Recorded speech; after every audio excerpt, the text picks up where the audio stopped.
നിലനിൽപ്പ് എന്ന് പറയാൻ വയ്യ. രാഷ്ട്രീയം എന്ന് പറയുന്നത് ഞാൻ എൻ്റെ കുട്ടിക്കാലം തൊട്ടേ ഞാൻ ശ്വസിച്ചു പോരുന്ന ഒരു കാര്യം കൂടിയാണ്.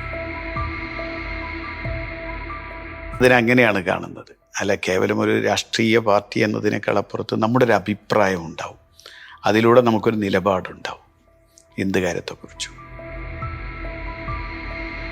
പറഞ്ഞൊരു വാക്ക് വലിയ വാക്കാണ്. ഒരു ചായ കുടിച്ചാൽ പോലും അവൻ പാർട്ടിക്ക് പുറത്താണ്.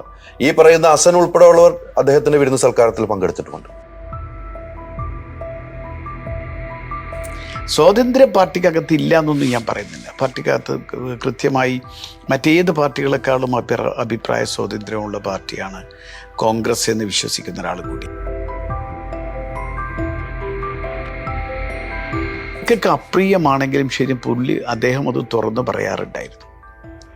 അദ്ദേഹത്തിൻ്റെ ഒരു ശൈലി അതാണ്. പറ്റി എന്ന് പറഞ്ഞാൽ ഇപ്പം നമുക്ക് പെട്ടെന്നൊരു വിജയം, ഒരു മാജിക്ക് നടത്താൻ വേണ്ടിയിട്ടല്ലല്ലോ ഭാരത് ജോഡോ യാത്ര.